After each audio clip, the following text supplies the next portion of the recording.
Olá pessoal, sejam bem-vindos a mais um dia de aula, né? Espero que estejam todo mundo bem aí em relação a essa pandemia a qual estamos passando no momento. Graças a Deus eu posso dizer aí para vocês que a minha fase de recuperação já é 70% aí dentro do nível de otimicidade, né? E daqui a pouquinho, se Deus quiser, já vou estar aí 100%. Mas vamos lá, pessoal. Então, a cada se eu tossir na nossa aula, tal, está relacionado a isso, viu? E a fraqueza na voz também, a altura às vezes. Mas qualquer coisa vocês me informam que eu vou e refaço a aula, beleza?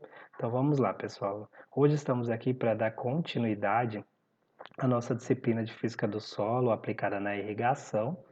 Essa disciplina ela é ofertada pelo curso de formação inicial continuada em operador de sistema de irrigação. Hoje vamos dar continuidade. Hoje irei apresentar para vocês a parte 4 da aula 3, né, dando continuidade aí, que tem pelo título de Estado Energético de Água no Solo. Essa aula ela vai ser uma aula meio que mais baseada em cima de referência, né, de leituras e assim por diante, onde tem o objetivo de mostrar para vocês o estado energético da água e a interferência de energias, né, na dinâmica de água no solo, certo, pessoal? Então vamos lá, dando sequência à nossa aula. Vou trazer para vocês a definição de energia potencial, definição de potencial total de água no solo, o que é água padrão, né? Potencial gravitacional, que dentro das forças que atuam no solo, né, para a dinâmica da água, a gente tem três tipos de potenciais que interferem de forma direta, né? O potencial gravitacional, potencial é, de pressão de água no solo e o potencial matricial, né? Então, pessoal, nessa imagem que eu trouxe aí para vocês, ela tá baseada aqui na relação solo, planta e atmosfera, né? Onde esse solo está em um corpo de solo, quer dizer, onde essa planta ela está em um corpo de solo, onde esse solo ele é formado por partículas areia, silt e argila, e essa relação, rearranjo entre elas, vai formar espaços porosos dentro desse solo, como eu disse já nas aulas anteriores, né? Esse espaço em diâmetro maior é considerado macroporos e o espaço com diâmetro menor é considerado microporos. Microporos é onde tem maior quantidade de capilaridade, né? Onde tem maior possibilidade de retenção de águas. E o macroporos ele serve mais para infiltração e desprendimento, né, de alguns materiais e água nesse solo.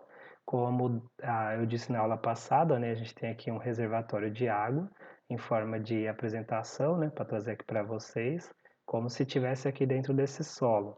O solo ele pode ser considerado saturado quando sua capacidade de água, de taxa de infiltração, for menor do que a quantidade de água que ele recebe na sua superfície. E aí vai haver escorrimento, né, lateral ou não vai ter mais capacidade de filtração. E aqui a gente tem a capacidade de campo, né, a água disponível que está relacionado a, a livre acesso da planta sem gás de energia.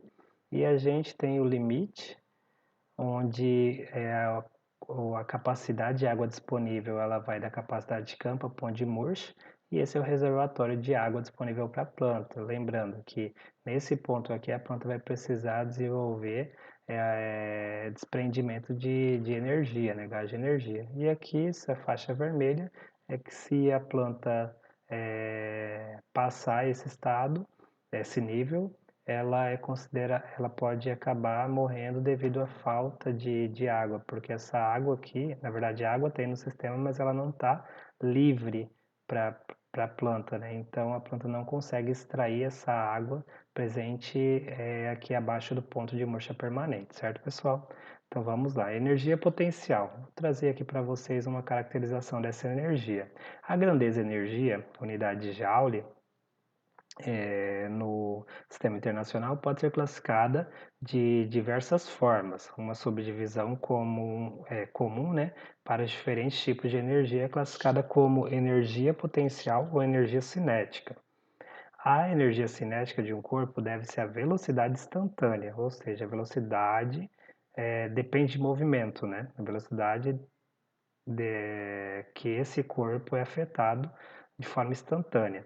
E a energia potencial de um corpo dividida, né, a sua posição instantânea em relação ao corpo de força, ou seja, a ação que ocorre, né, a força que ocorre naquele corpo. Então, aqui a gente vai mais utilizar, né, dentro aí da relação na água no solo.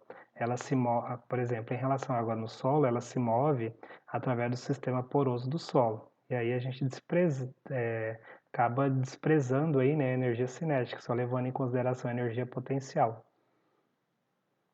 Para a descrição do estado energético da água no solo, é conveniente expressá-lo por unidade de quantidade de matéria, né? Por exemplo, por volume, mol, massa, peso. A grandeza resultante é chamada energia específica e possui as unidades de joule por metro cúbico em relação a volume, joule por mol em relação a mol e joules por quilograma em relação à massa, né? E joules por newton em relação a peso, entre outros. Por essa razão, é muito comum expressar a energia específica em unidades de pressão, pascal, atmosfera, bar, ou de comprimento, né? Metros, centímetros.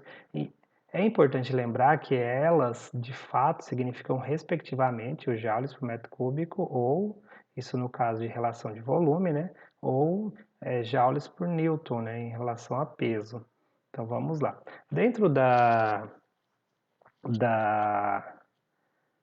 do estado energético da água no solo, né, a gente tem vários tipos de interferência, né? Dentro dos mais, o que mais interfere esses potenciais, né? Que é ali a atividade da água, né? A energia potencial. É como a água vai interferir naquela estrutura do solo, né? Então a gente pode dar sequência nessa aula trazendo alguns pontos, né? Por exemplo, aqui, potencial total da água no solo. A forma de energia de interesse para nossos propósitos é a energia potencial, como eu disse anteriormente, né? A qual pode ser definida como uma energia latente que um objeto possui devido à sua posição em relação ao campus de força do universo. Dependendo do objeto que está sendo estudado e dos campos de força presente, poderão estar aí, perdão, atuando concomitantemente um ou mais tipos de energia potencial. Então, daí a utilização, né, do termo energia potencial total do solo, porque, como eu disse, a gente tem 3 tipos de energias que atuam aí dentro da dinâmica da água no solo. O conhecimento dessa energia é de extrema importância porque ela se pode determinar, né, o potencial de movimento de um corpo num determinado meio. Por exemplo, a água ou solução no solo, né, como qualquer corpo no universo, tende a se mover de onde sua energia potencial total é maior para onde é menor. No entanto, não é necessário para estabelecer a direção do processo, conhecer os valores individuais da energia potencial total, senão a diferença entre eles, né? Para facilitar, né, essa diferença, que introduziu o conceito de potencial total, o qual, no caso da água no solo, é definido como a base do conhecimento de uma água com um valor conhecido de energia potencial total, denominada água padrão. Então, a água padrão é aquela água que não tem interferência nenhuma, não tem um corpo de solo ali e que a gente vai levar ela como referência para determinar esses potenciais presentes ali no solo, certo? Então, a energia potencial total da água no ponto considerado do solo e a energia potencial total da água padrão. Então, eu vou levar em consideração a energia total e comparar ela com a energia padrão para mensuração, né? E aí, nisso, a gente traz a definição, né, que é a energia específica potencial da água no solo, chamado normalmente de potencial total da água no solo, certo, pessoal? Então, falar um pouquinho mais aqui, né, para vocês sobre a água padrão. Para a resolução de nossos problemas nos quais estamos estudando, né, em relação à dinâmica da água no solo, a solução no solo sob condição isotérmica, a água padrão pode ser definida como uma solução livre. Ela não tem nem uma força atuando na água. Então, a água está livre ali naquele sistema, de mesma concentração e temperatura que a solução no solo e conjunto da superfície plana é considerado como referência gravitacional e sujeita, pessoal, à pressão atmosférica do local onde a medida é feita. Então, a gente está a única força atuante aí, né, é a pressão atmosférica daquele local. Esta definição será mais bem entendida, né, à medida que formos estudando os componentes potencial total da água no solo, que para nós, por estarmos considerando solos de estruturas rígidas, os que interessam são os potenciais gravitacional, os potenciais de pressão e potencial matricial. E agora eu vou falar um pouco para vocês sobre cada um deles, que eu trouxe aí nesse ponto aí para facilitar para vocês. Então vamos lá. Potencial gravitacional. Qualquer corpo qualquer corpo num campo gravitacional possui uma energia potencial gravitacional. Então, ou seja, qualquer corpo ele vai estar recebendo uma força da gravidade nesse corpo. A água no solo, estando dentro do campo gravitacional terrestre, possui, evidentemente, esta energia, cuja equação, dada a necessidade de incluir neste contexto a água padrão anteriormente definida, pode ser escrita como ali o potencial de energia gravitacional é igual à massa da água no solo, que é igual à aceleração da gravidade, que é igual à distância do centro da Terra ao ponto considerado no perfil do solo, menos a distância do centro da Terra a um ponto arbitrário, é onde você tá querendo mensurar, onde se deve imaginar localizada a superfície plana da água padrão e que denominaremos simplesmente de referência gravitacional, né? Então o R ali é a referência gravitacional. No caso do R é o ponto menos o que a gente quer mensurar. Então, o potencial gravitacional, evidentemente, é o incremento de energia potencial gravitacional que a água adquire quando seu deslocamento da posição ali de qualquer ponto considerado terrestre até a superfície plana ali, que é o R da distância do centro, né? Então, da órbita. Então, quando ocorre o incremento de energia potencial gravitacional aí que a água adquire quando seu deslocamento da posição R1 vai para R0 contra ou a favor da força gravitacional. Então a gravidade ela interfere na dinâmica da água através dessa forma, pessoal. Então a gente tem essa questão aí. Então vamos lá. Dando continuidade. Para facilitar aqui, eu trago para vocês o potencial gravimétrico, né, baseado em cima da densidade do solo, com a interferência da gravidade e, e trago aí a definição, né, quer dizer, de relação energia e volume, certo, pessoal? Então, vamos lá.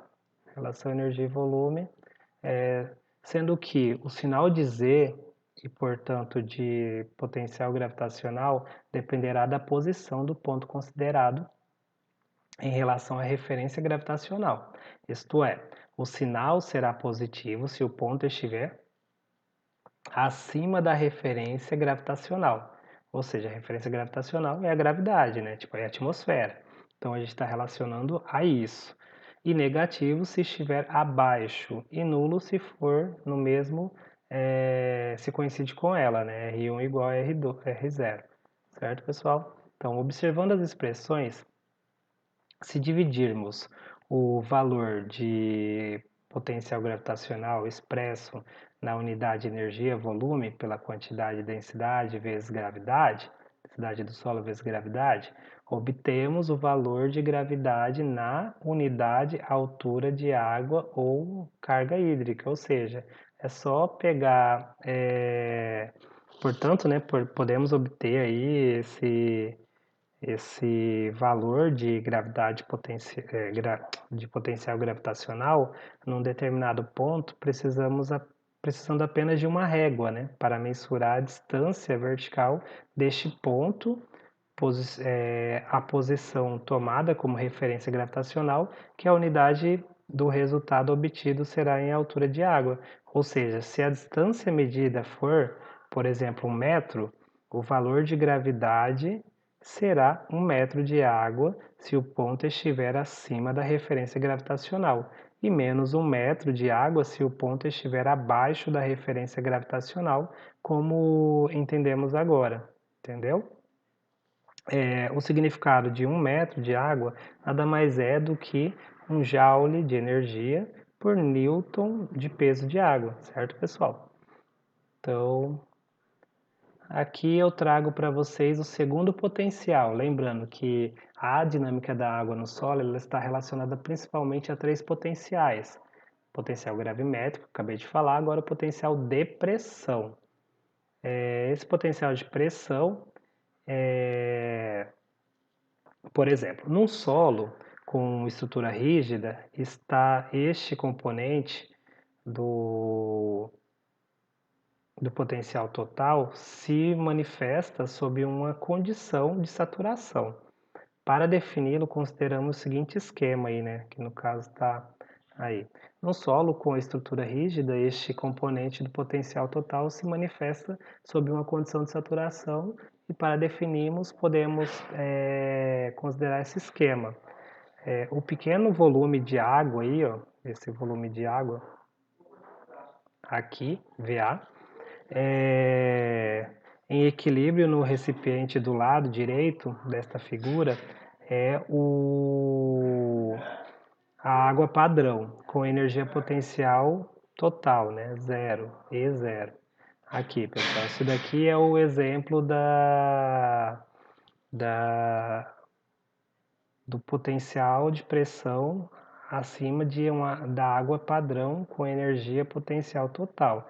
Então aqui a gente tem uma ação, né, do potencial. Já aqui do lado, a gente tem água no ponto considerado com energia potencial total E. O que significa isso, pessoal? Isso significa que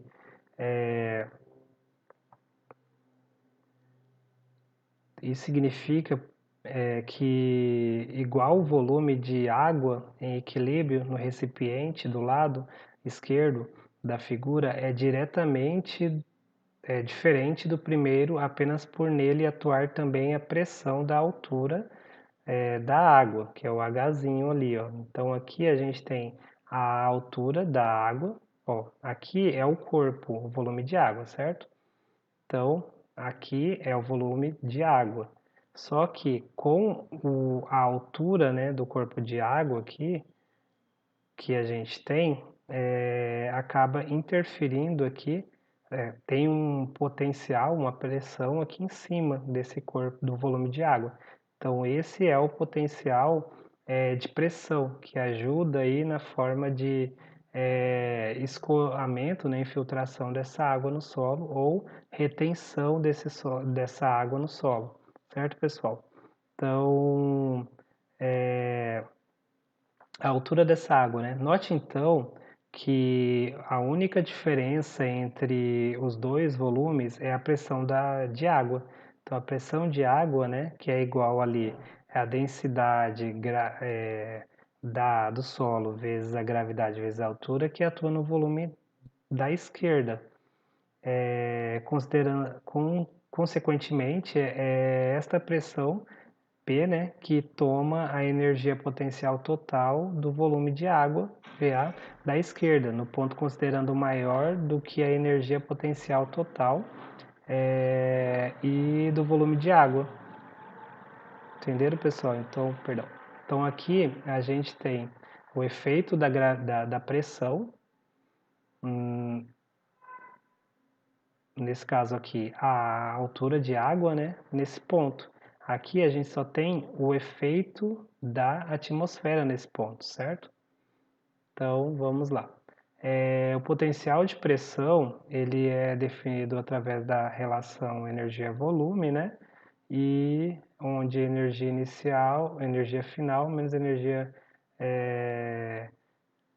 final, energia final menos energia inicial, e a velocidade da água, né? Quer dizer, o volume da água nesse solo, que vai ser igual à densidade do solo, né, como eu disse anterior, vezes a gravidade vezes a altura, sendo o potencial gravitacional, quer dizer, o potencial de pressão, de modo idêntico ao que vimos no caso do potencial gravitacional, em termos de carga hidráulica. Então, ele também influencia ali na carga hidráulica e vai ser mensurado ali pelo H, a energia, a relação energia e peso que vai estar relacionado à altura dessa coluna de água.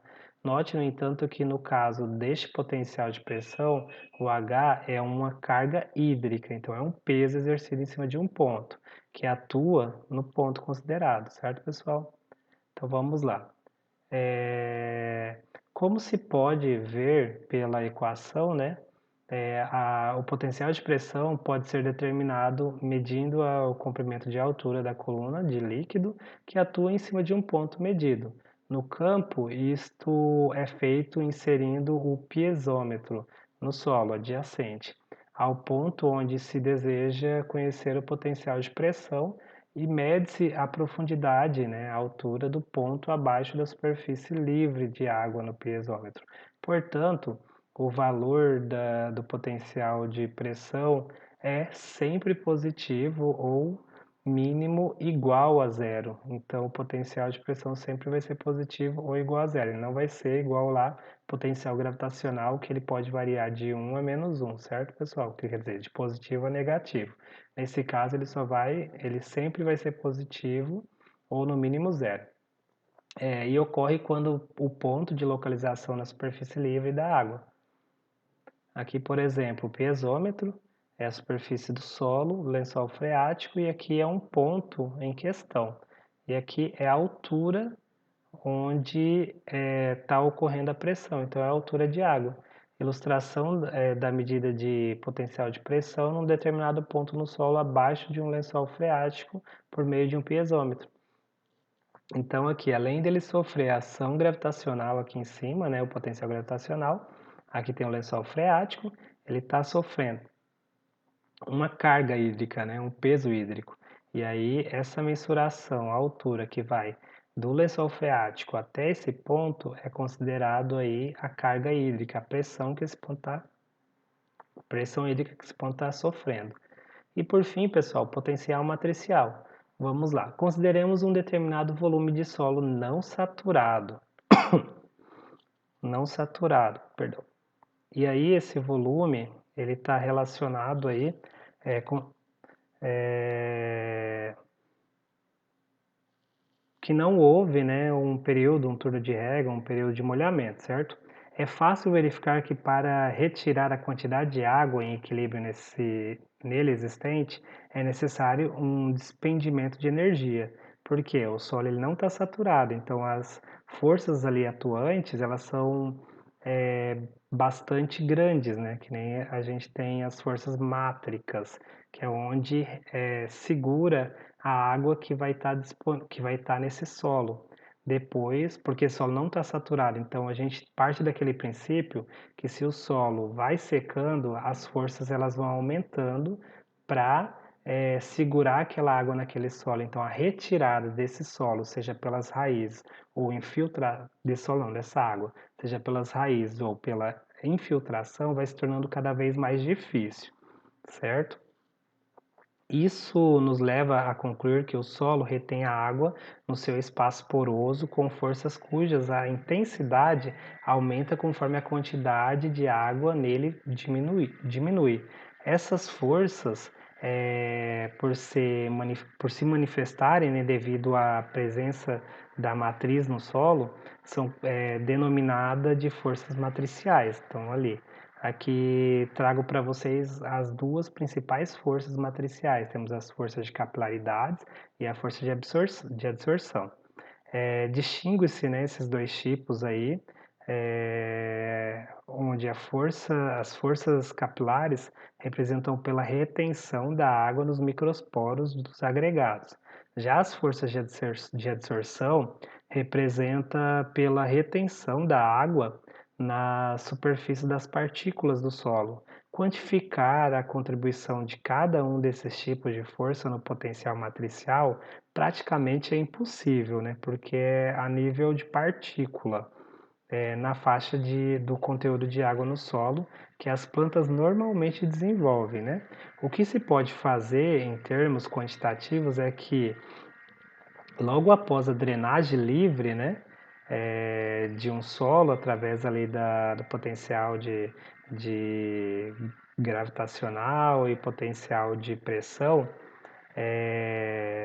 as forças capilares são denominantes e que, à medida que o solo seca, a partir daí a absorção vai adquirindo maior importância. Então, quando vai ocorrendo a infiltração, né, livre dessa água no solo, as forças capilares elas vão tomando mais potências, né? E quando vai diminuindo essa infiltração, aí a absorção, né, dessa água presa ali nas partículas de argila e matéria orgânica vai entrando com maiores forças, né? Então, que é onde é mais difícil da planta extrair essa água, certo, pessoal? Então, as capilaridades estão relacionadas a microporos. A força de absorção está relacionada à área de superfície específica da argila e da matéria orgânica. Certo? Então, vamos lá, dando continuidade. Temos, então, estes dois mecanismos de retenção de água no solo, pelas forças capilares de adsorção, reduzem a energia potencial de água livre. Então, eles são, como eu disse, né, são as duas forças que vão reduzir a infiltração dessa água, né, que vão, quer dizer, reduzir a movimentação da água. Então, eles são importantes porque eles vão criar um armazenamento de água no solo. Isso facilita, né, para a extração das raízes, lá criando o nosso reservatório de água, né, aquela faixa ali do campo de capacidade de campo e ponto de murcha permanente, certo, pessoal? Então, trago aqui informações sobre como calcular, né? Lembrando que nessa aula a gente não vai calcular esses potenciais, que ele é mais a título de curiosidade, né? Mas as fórmulas estão aí e futuramente, caso precise, vocês podem estar resolvendo através dessas fórmulas, certo, pessoal? Como potencial, por definição, é a diferença entre a energia potencial total da água num determinado solo e a energia potencial total da água padrão, água livre, né? Por unidade de volume de água, quando a unidade causa da diferença de energia potencial, quando a única causa, quer dizer, né, da diferença de energia potencial total da água padrão e a da água no solo considerado forem as forças mátricas que atuam na água retida no solo. O potencial recebe o nome de potencial mátrico, ou seja, essas forças de diminuiu a água livre no solo, tem uma força ali que está atuando para reter essa água no solo, que são está relacionada ao potencial matricial, certo, pessoal? pessoal, chamando então de energia matricial a energia potencial total da água padrão e de energia potencial total de água no solo considerado, de tal maneira que a única diferença entre elas seja a existência das forças mátricas que retêm a água no solo, considerando tem-se para um volume de água essa fórmula. Então, energia é a relação energia, né, e volume de água. Então, basicamente, o que que eu quero trazer aí com potencial matricial? Ele está relacionado ali às forças de retenção de água no solo. Ele que de fato vai ajudar ali na criação do nosso reservatório de água, certo, pessoal? Que é mais uma ilustração, né, definição do potencial mátrico, onde a gente tem, perdão, onde a gente tem aqui o volume de água no solo e o volume de água padrão, livre, né, com energia potencial, sem interferência, sem estar aqui na partículas, né? Então a gente tem água num ponto considerado, água retida pelas forças matriciais do solo como energia potencial total, né? Então a gente tem a água, daqui é o potencial matricial, né, que está retido no solo, e aqui é um potencial matricial zero, né, porque não tem, ele está, como é considerado água livre, não tem forças matriciais atuando aqui, certo, pessoal? Então, o valor do potencial matricial é sempre negativo nesse caso, né?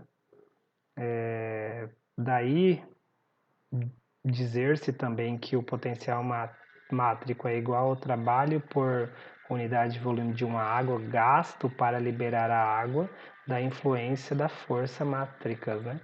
Então, nesse caso, como eu disse, essa água aqui, ela está presa a uma força, seja ali pelos microporos, né, como eu disse na questão da capilaridade, ou ela está absorvida ali na argila, na matéria orgânica. Então, essa absorção, para a planta retirar essa água, vai ter gasto de energia. Então, a gente mensura aí o potencial matricial através desse gasto de desprendimento, né, na verdade, de energia para a obtenção dessa água, certo, pessoal?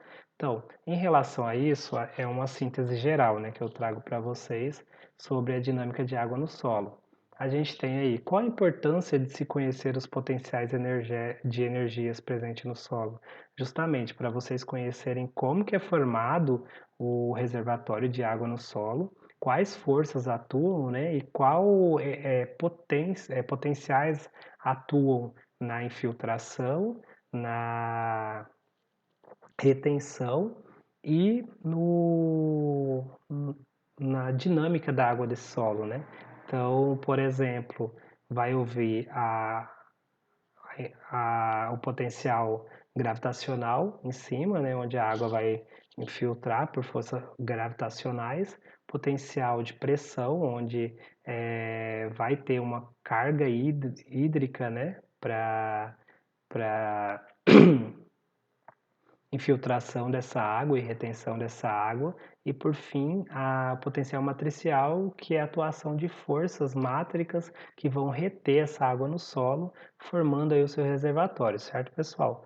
Para finalizar, eu trago considerações, né, que é de extrema importância conhecer e entender as energias de retenção da água do solo, porque também, além disso, né, é de extrema importância conhecer aí as forças de capilares e de capilaridade e absorção, né, da, das forças matriciais nesse solo, estudar a interação desses potenciais, né, como eu disse lá, os três potenciais ele está relacionado com a dinâmica de água no solo. Então, a infiltração, a retenção, o armazenamento dessa água, a liberação dessa água para as plantas, tudo vai estar relacionado através de potências, de forças ali exercidas nessa água, nesse material, nesse corpo que é o solo, certo, pessoal? E para finalizar, né, o principal estudo, né, da física do solo e a sua aplicabilidade, né? Ou seja, a, a dinâmica da água, né, as energias que a água utiliza, né, que são aplicadas na água, eles são de principal importância no estudo da física do solo e a sua aplicabilidade na irrigação, que é o que a gente quer, né, para fazer o dimensionamento do nosso sistema de irrigação, a quantidade de água a ser aplicada e como essa água aplicada no solo vai funcionar no corpo do solo, né? E como essa água vai ser de fato absorvida pelas plantas. Enfim, pessoal, qualquer dúvida pode me procurar a Cleene e a gente encerra aqui a aula 3, né, com essa última parte. E aí vamos para a nossa última parte da disciplina, que é os métodos de análise, né? Que vai ser bem tranquilo, bem prático para a gente finalizar ela. No mais, grande abraço, aproveitem e se cuidem.